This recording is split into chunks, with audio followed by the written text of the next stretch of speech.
called Boybot. It was a 30-page script of this little boy that builds a robot and he has to fight aliens or something like that. I still have it in my bedroom somewhere, and I read it about a year or two ago. My God, I was just shaking my head in disbelief at the cringeworthy writing that I produced at age 10.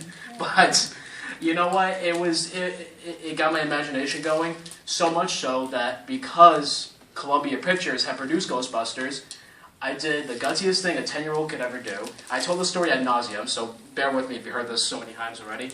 I took my screenplay and I sent it to Columbia Pictures, and I read some producer's name off the credits of Ghostbusters, and I just wrote his name, Columbia Pictures, Hollywood, California, sent it off to him, and then I think about, I don't know how long it was, I think it was a few months or maybe a year later or something like that, I got the envelope back with return to sender stamped on it.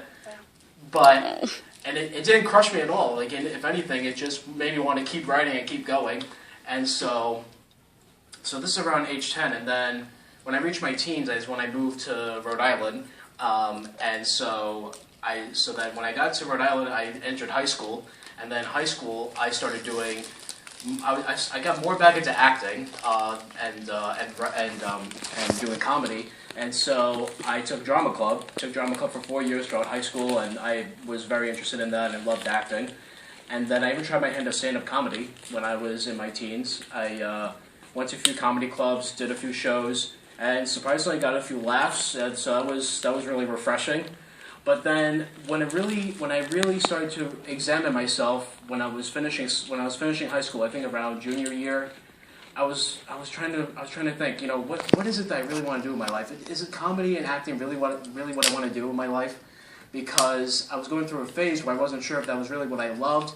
I liked it, but it was starting to become a little tiring after a while.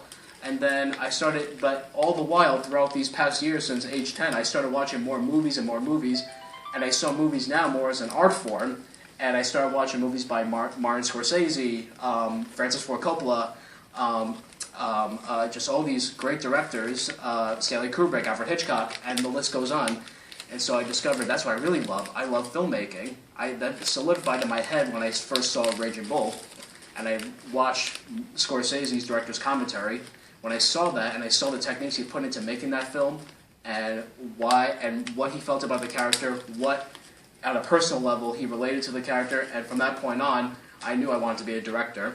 So I kind of put acting aside and put comedy aside in favor of that, because I thought to myself, well, if I do directing, I could take my love for acting, comedy, performance art. I also did a little bit of puppetry. That's another story. I take my love for puppetry, animation, and combine it into this one medium.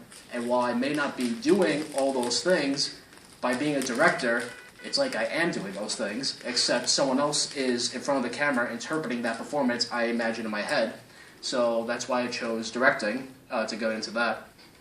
And so I got my first camera when I was 17, and this was just like a little rinky-dink record to DVD kind of camera, you know, one of those $300 things. And so got my first camera, and this is when YouTube came around. I think it's around 2006, I want to say. And so YouTube came around, and I decided I'm going to make movies. And so I had no actors. I had friends, but they certainly didn't want to be actors in my stuff. So I just said, you know, screw it. I'll be my actor. So I did it all. If you read the credits on all my films from high school, it was Chris Esper was the actor, writer, director, producer, cinematographer, editor. It looked like one of those narcissistic filmmakers, which wasn't what I was trying to be, but it was all I had to my disposal. I was using Windows Movie Maker as my editing software. You know, it was very, very frugal, if you will. I'm still frugal, but it was even more. I'll give you an example of this. There was this one film I made where it was like a